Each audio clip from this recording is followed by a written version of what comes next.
criminals most wanted.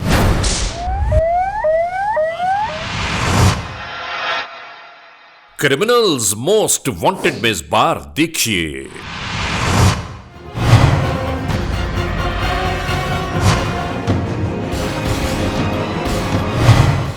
इश्क की कहानी जुर्म की दास्तान में किस तरह ढल गई। इसके बाद क्या हुआ, मुकम्मल अहवाल जानिए। नामालूम में लाश मिली है। अब जी क्या हुआ है? मेरा बेटा हुआ हो गया जी। देखिए क्रिमिनल्स मोस्ट वांटेड। जुर्म की तारीख रविश पर दौड़ते हुए मुजरिमों की तलाश में क्रिमिनल्स मोस्ट वांटेड। कानून के निगहबानों और जराइम पेशा अफराद की कशमकश के दरमियान रिकॉर्ड किए हुए प्रोग्राम क्रिमिनल्स मोस्ट वांटेड। नाजरीन, क्रिमिनल्स मोस्ट वांटेड के हर एपिसोड में हम हमेशा यही तो कहते हैं कि हम इंसाफ और कानून की बालादस्ती चाहते हैं और सरकूबी चाहते हैं उन मुल्क दुश्मन अनासर की कि कानून जिनके लिए महज एक मजाक है। इंसाफ और कानून की यही सरबलंदी हमारे इस प्रोग्राम का मरकजी ख्याल है कि जिसका नाम है क्रिमिनल्स मोस्ट वांटेड। तो आइए, हमेशा ही की तरह सबसे पहले हम आप सबको ले जा रहे हैं अपने क्राइम स्टेटमेंट बोर्ड की जानिब, जहां आप देखते हैं कि इस हफ्ते पूरे मुल्क में सरजद होने वाले जराइम की आदाद और शुमार क्या रहे। सिटीजन पुलिस लजान कमेटी यानी CPLC और हमारी यकजा की गई तफसीलात के नाते इस हफ्ते पूरे मुल्क में सरजद होने वाले जराइम की आदाद और शुमार।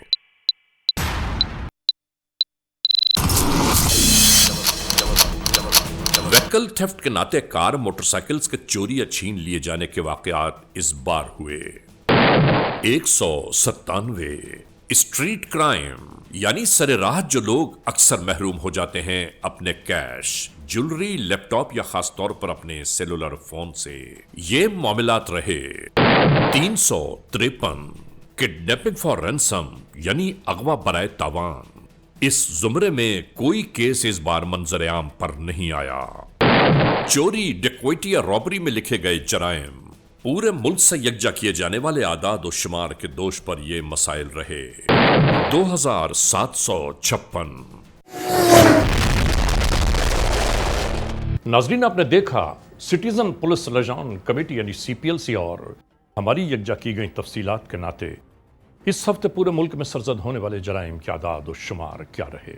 और अब हम आप तमाम दोस्तों को ले जा रहे हैं उस मोड़ की जानिब के जहां हम पेश करते हैं आपके सामने नई केस फाइल।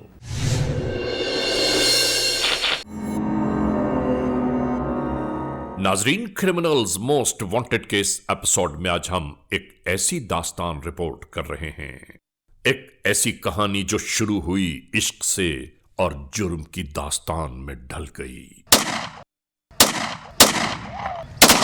ये अहवाल हम आप तक पहुंचा रहे हैं इस नाते कि लोग आगाह हो पाएं कि इस दुनिया के मामलात में क्या क्या कुछ पिन्हा है और खुदा न ख्वास्ता कोई कहीं ऐसे मामलात की भेंट न चढ़ पाए। ये पूरा वाकया कब, कहां, कैसे शुरू हुआ, हम आपको बताते हैं। बाबा, क्या वजह है, ये क्यों आपके बेटे को मार दिया गया, क्या वजह हो सकती है? हमें तो जी कोई पता ही नहीं किया किस लिए उन्होंने मतलब ये काम किया। इतना दरिंदों ने जुल्म किया, उसके साथ गला घूटा हुआ है। जिन कातलों ने इसे कत्ल किया उनसे इसकी क्या दुश्मनी है? कोई दुश्मनी नहीं थी खास, ना घर वालों को पता है ना हमको पता है, पता नहीं किस लिए। यही तो पुलिस वालों से हमारी अर्ज़ है कि उनसे पूछा जाए कि उसने क्यों ये किया, उन्होंने इसके साथ, बच्चे के साथ।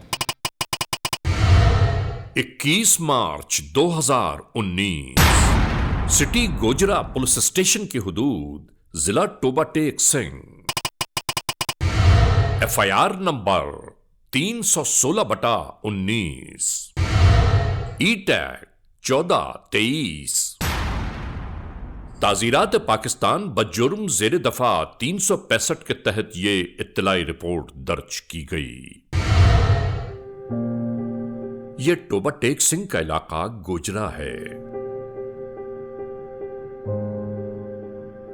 नाजरीन, इसी गोजरा के इलाके में एक ऐसी दास्तान ने जन्म लिया कि जिसे देखकर और सुनकर लोग हैबत व वहशत का शिकार हो गए।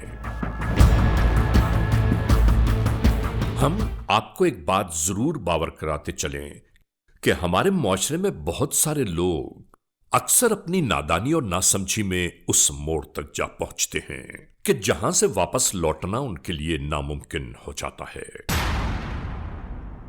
और ऐसे ही मामलात हम आज के इस प्रोग्राम में आप तक पहुंचा रहे हैं ताकि आप अपने छोटों को यह तंबीह कर पाएं कि किसी भी टेक्नोलॉजी का गलत इस्तेमाल हमारे अपने लिए अच्छा साबित नहीं होता। जैसा कि यहां फोन के जरिए होने वाली मुसलसल गुफ्तशुनी मुस्तकिल जारी रहती।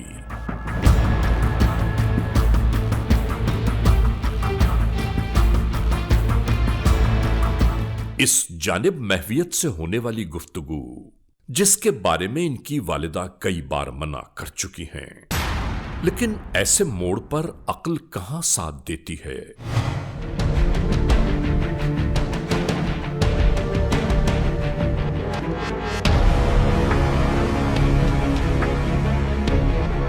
इस जानिब मां ने एक बार फिर यही कहना शुरू कर दिया, तुम्हें कितनी बार मना किया गया है कि फजूल लोगों से बात मत किया करो, लेकिन तुम्हारी अक्ल में नहीं आता। इसका मतलब यह हुआ कि अब मुझे कुछ और सोचना पड़ेगा। और इसी बात पर मां और बेटी में तकरार शुरू हो गई। बेटी कहने लगी कि फिर सोचना तो मुझे भी पड़ेगा कि मेरी निगाहों के सामने से भी क्या क्या कुछ गुजर जाता है। उसने मुझसे शादी करनी है, उसने कहा ये लो अपना मोबाइल। शादी जब करेगा ना तो आप बताना। क्या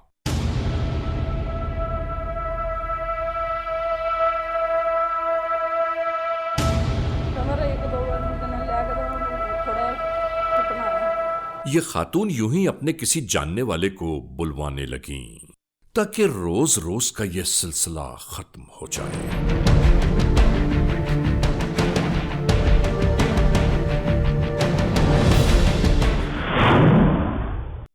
और वो शायद आ गया। दरवाजा खोलते ही सामने खड़े हुए शख्स को देखकर बेटी जैसे आग बगूला हो गई। कहने लगी, कितनी बार कहा है कि हमारे घर मत आया करो, तुम समझते क्यों नहीं हो? अम्मा तुम्हें क्यों रोज रोज बुलाती है? और यह लड़की इसी तरह कुछ बड़बड़ाने लगी। नाज़रीन, मालूम हुआ कि आने वाला वालिदा मोहतरमा का मिलने वाला है और जिसका आना औलाद को पसंद नहीं और कोई भी नहीं चाहता कि गैर लोग घर का हिस्सा बनने लगें।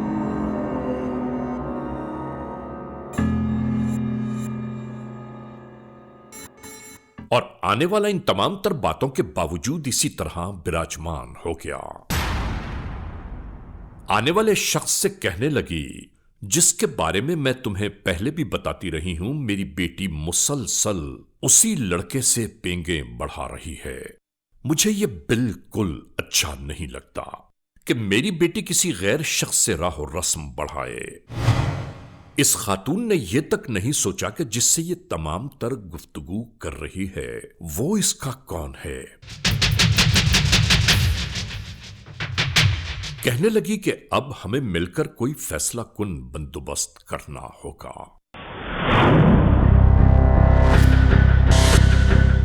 नाजरीन, अगले मरहले में यही शख्स आने वाले अपने कुछ और लोगों का इसी तरह इंतजार कर रहा था। जैसे यहां तयशुदा प्रोग्राम को अमली जामा पहनाने की तमाम तर तैयारियां की जा रही हैं।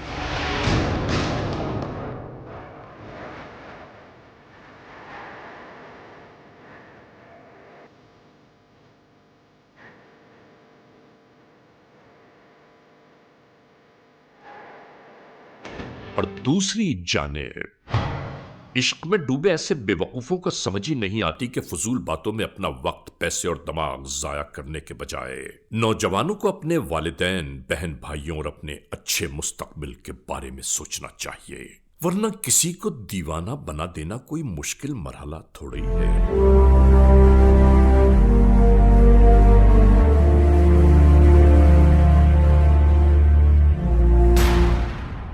नाजरीन, अगर यहां गौर से देखें तो आपको अंदाजा होगा कि एक स्याह रंग की कार मुस्तकिल इसी शाहरा के अतराफ गर्दिश कर रही है।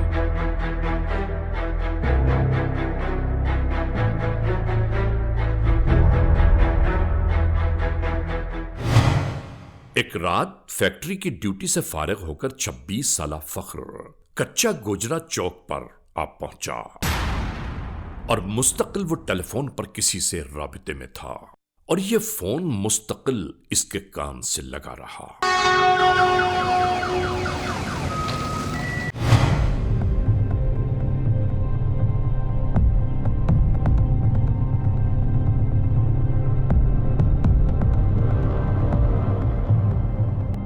और फख्र मुस्तकिल अपने कुर्ब जवार से बिल्कुल बेबहरा नजर आया।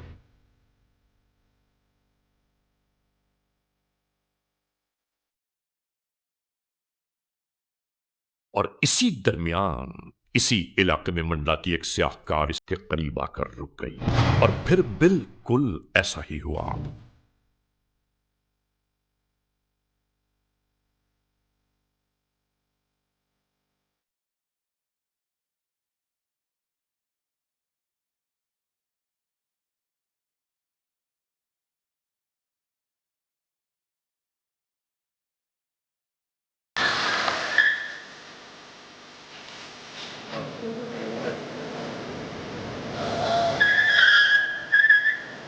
और यह कार देखते देखते नजरों से ओझल हो गई।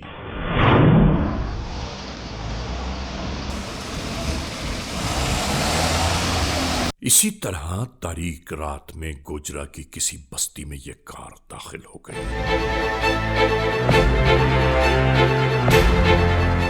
इसी तरह जदकोप करते हुए घर के अंदरूनी हिस्से में ले आए ये सब इस लड़के को, और फिर इससे यही बासपुरस होने लगी कि अब तू समझेगा हम।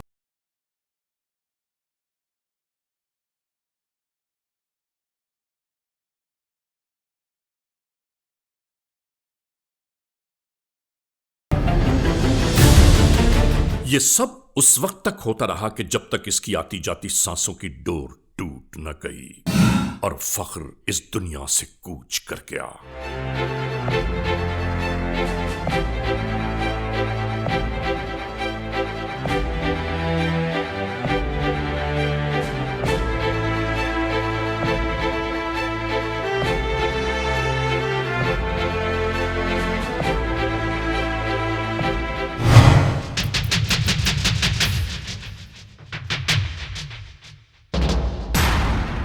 शायद पहले से तयशुदा प्रोग्राम के तहत तमाम मामलात पर अमल दरामद होना शुरू हो गया।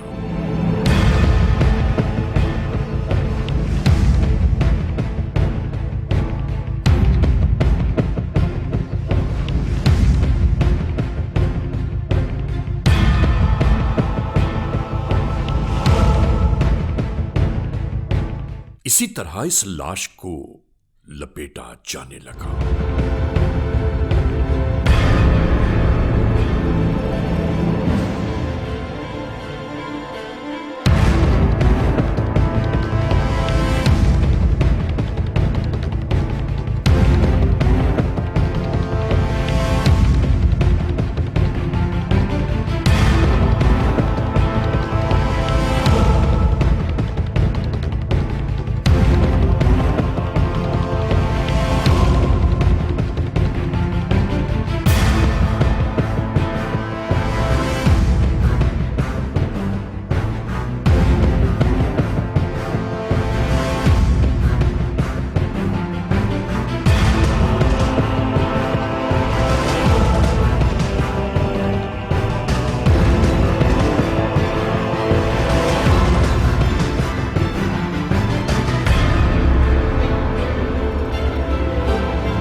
और इसके बाद यूं ही इसे ठिकाने लगाने की तैयारियां शुरू हो गईं।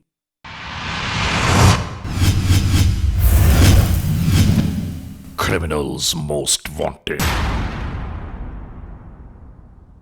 इन तमाम मराहिल से गुजरने के बाद एक इंतहाई सुनसान मकाम पर बहती नहर के नजदीक जाकर ये रुक गए। चारों जानिब का जायजा लिया।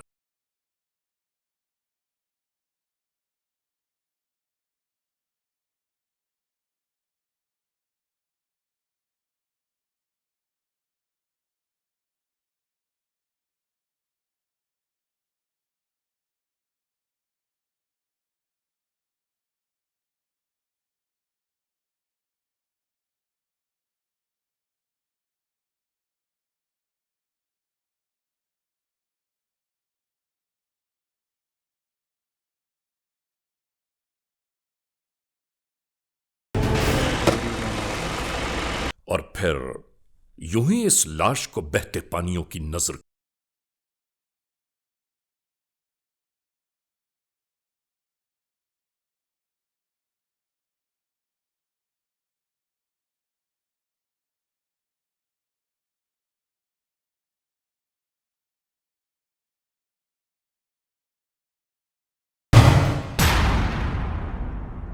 दूसरी जाने यहां तमाम हालात और वाकयात बयान करने के बाद इसकी पहली इत्तलाई रिपोर्ट दर्ज की जाने लगी।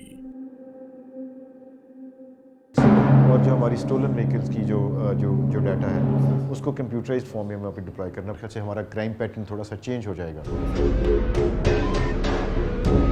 सर अस्सलाम वालेकुम। जी सादिक अस्सलाम वालेकुम। अब कानून के एहलकारों के पास अचानक ही मंजर से गायब हो जाने वाले फख्र इमाम की तलाश का सिलसिला दरपेश था। अच्छा, आप ऐसा करें कि फौरी तौर पे जो है ना एक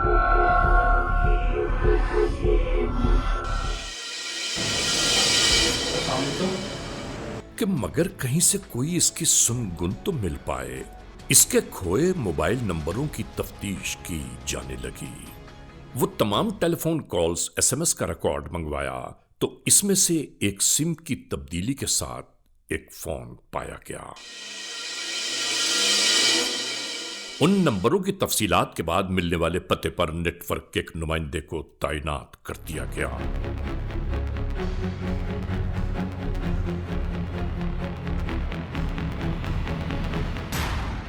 यहां यह हुआ कि जिस जिस नंबर पर फख्र की ज्यादा टेलीफोन कॉल्स का रिकॉर्ड मिला तो वही पता कानून के एहलकारों का मतमय निगाह था। नाजरीन, अंदर घर में सभी चैन सुकून में थे कि राह का कांटा दूर हो गया और किसी को कोई इत्तला भी न हो पाई।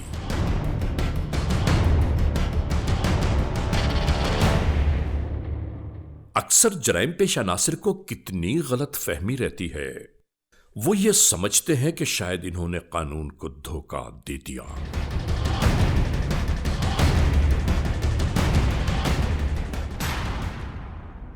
और यही गलत फहमी मुल्जिमान को जेल की आहनी सलाखों तक पहुंचा देती है।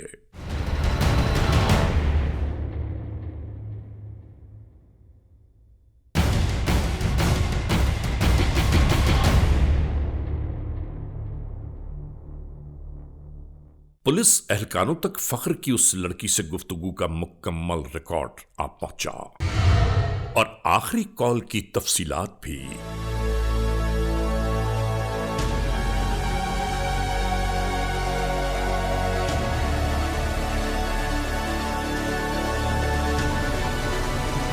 इस केस से कानून के एहलकार अब सिर्फ एक ही मंजिल दूर रह गए।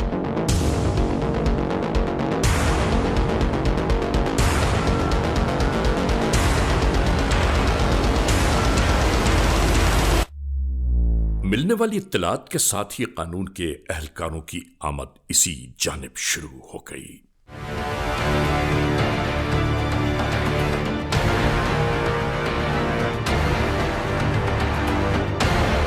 हर तरफ से इस घर को हिसार में लिया जाता रहा।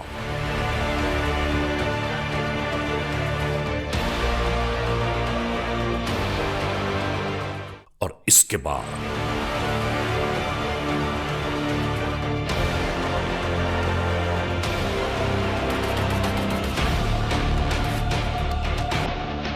इसी तरह इस घर में दाखिल हो गए कानून के एहलकार।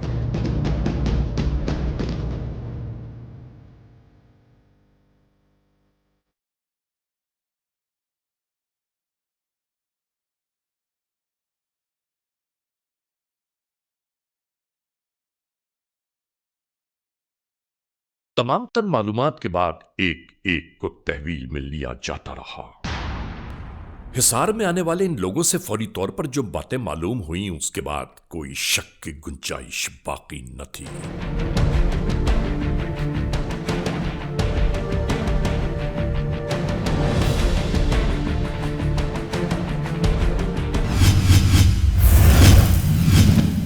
Criminals most wanted.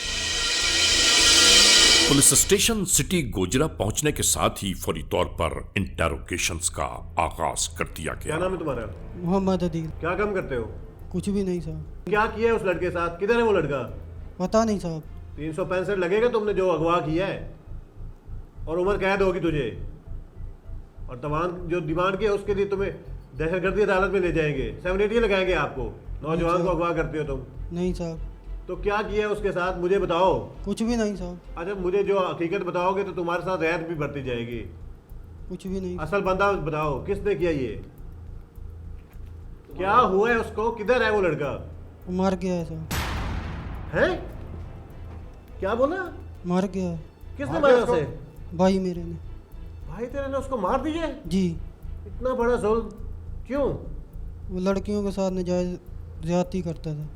मुझे बताओ कैसे किया आप लोगों ने? उसको कैसे अगवा किया और कैसे उसका कत्ल किया? वो मेरे भाई ने बुलाया था उसे मैसेज पर। अभी तो तू कह रहा है कि तेरे भाई छोटे हैं, वो पढ़ते हैं। ये क्या तू मुझे बेवकूफ़ बना रहा है? नहीं साहब, वो मेरे भाई नहीं है, वो मेरा कज़न है। और तू उसके साथ मिला हुआ था? और कौन कौन थे इसमें? वो एक भाई और था। क्या नाम था उसका? कमर।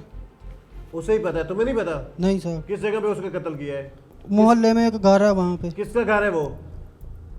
वो एक औरत का है। कौन है वो औरत? वहाँ मोहल्ले की हुई है। माले की औरत है, उसका आपसे क्या तल्लक है? कोई भी नहीं साहब। किसी के कहने पे किसी की बच्ची के साथ ज्यादती हुई है तो तुम लोग कौन होते हो उसको मारने वाले?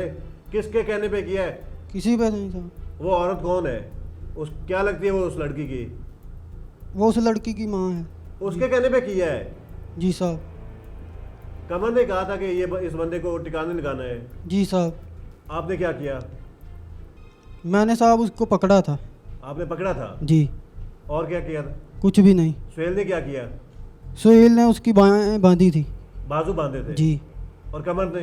कमर ने उसका गला दबाया था। कमर ने गला दबाया था? जी साहब। और उस औरत ने उसके साथ क्या किया था? औरत ने उसे मारा था। क्या मारा था?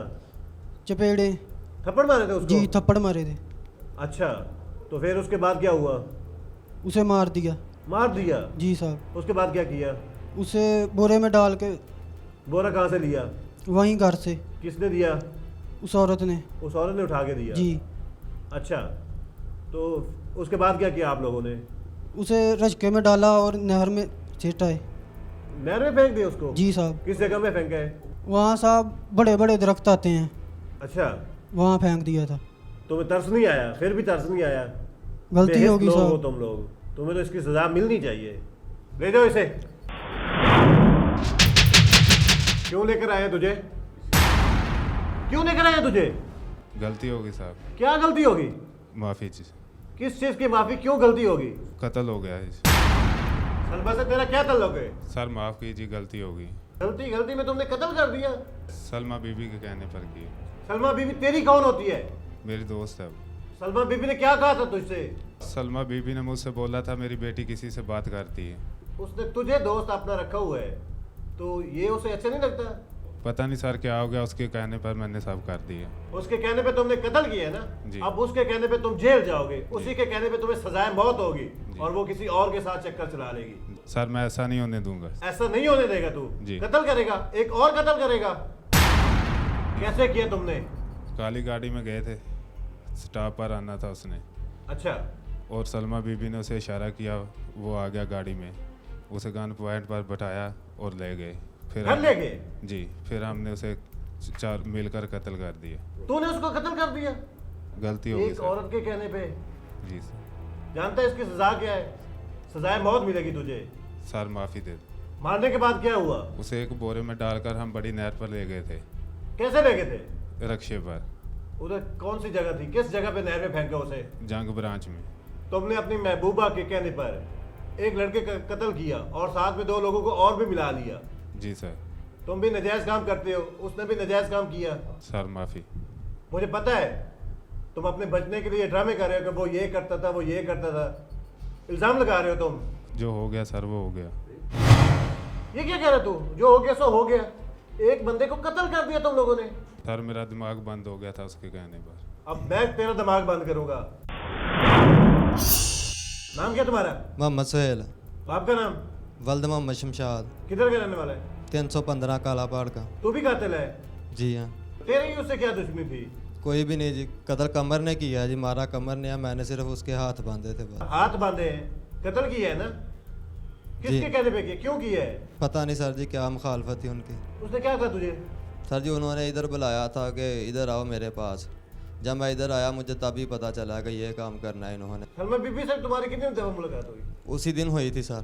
पहले नहीं मिले थे? नहीं। क्या कहा था तुमसे उसने? कुछ भी नहीं। तू तफरीह में कातिल बन गया? जी हाँ।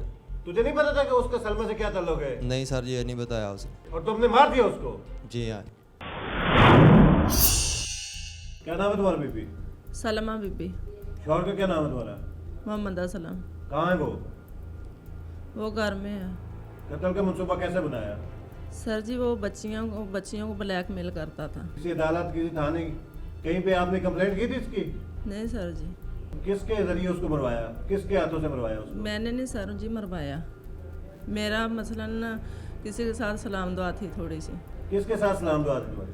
मेरे मोहल्ले में एक लड़का था उधर से। क्या नाम है उसका? कमर। कमर? हाँ जी। कमर से तुम्हारा क्या ताल्लुक है? कमर से मेरा तल्लक मसलन दोस्ती कही था। वो सारे तलक बता कर गया है। सच बोलो, क्या तलक है तुम्हारा उससे? दोस्ती कही था। अपनी उम्र देखी है तुमने? अपनी उम्र देखो और दोस्त देखो अपने। बच्चों की उम्र है तुम्हारा वो भी। तुम्हारी बेटी ने कितनी दफा कहा था कि कमर का साथ छोड़ दो? पहले दफा किया था, 1-2 दफा कहा था। एक नामहरम मर्द को घर में आने देती हो बेटी के सामने और कहती हो कि वो बेटी को बाप की तरह प्यार देता है। उसको कत्ल क्यों करवाया?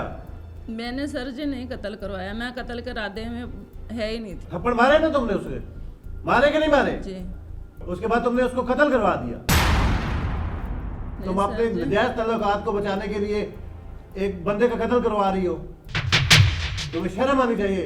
माँ होते हुए जवान बेटी पे इल्जाम लगाती हो, बुतान लगा रही हो। बाकी कौन थे उसके साथ? चाचे का बेटा था और एक मासी का बेटा। उन्होंने सारा बता दिया। अब तुम खुद बोलोगी या हमने बुलवाना है? कमर ने मैसेज थे, उन्होंने राब्ता किया सी। कमर ने बुलाया? हाँ और उसे बात कौन करता? कॉल पे कौन बात करता था? कॉल में 1-2 दफा मैंने तुमने कॉल की? नहीं, कॉल मैंने नहीं की, कॉल आई थी, मैं बात की थी। तुमने बात की? हाँ जी। बेटी बनकर? हाँ जी। उससे शर्म आनी चाहिए। क्या खेल खेला तुमने? ना तो तुम यहाँ दुनिया में हमारे कानून से बच पाओगी और ना ही अल्लाह के कानून से बच पाओगी। तुम्हें गुनहगार हो, तुमने कत्ल किया है। इतना सब कुछ होने के बावजूद शर्मिंदगी और नदामत का कोई आंसू नहीं तुम्हारी आंख में। इतनी बेहस औरत हो तुम कि जरा एहसास नहीं है। बड़े फख्र से कह रही हो कि तुम्हारा कमर से 10 साल से ताल्लुक है। सब लोग जानते हैं। शर्म आनी चाहिए। नाजरीन, दौरान तफ्तीश जब ये मालूम हुआ कि इन्होंने फख्र की लाश को पानी में बहा दिया है, तो फौरी तौर पर सबसे पहले तमाम जिले में वायरलेस सेट पर यह पैगाम पहुंचा दिया गया कि पूरे जिले में अगर कहीं कोई लाश बहती हुई नजर आ जाए तो फौरी तौर पर सिटी गोजरा पुलिस स्टेशन। नाजरीन, इसके बाद यह हुआ कि दरिया में दूर से बहती हुई कोई चीज जैसे जैसे नजदीक आती चली गई। गुजरते हुए मकामी लोग फौरी तौर पर रुक गए।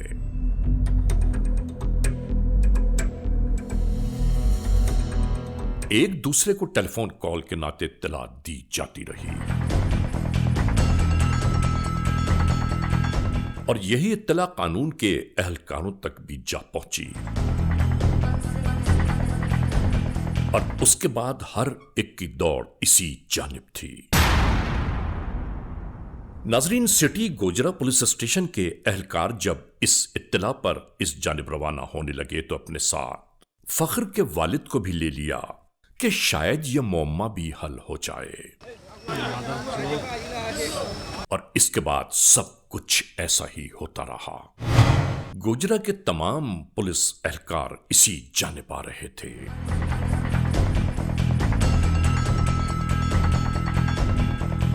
गोताखोरों ने आखिरकार इस बहती हुई चीज को रोक लिया।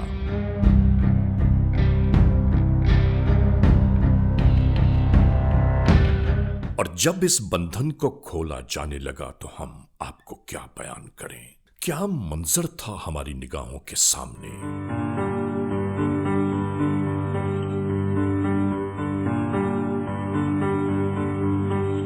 और इसके बाद यही तमाम कार्रवाइयां जारी थी।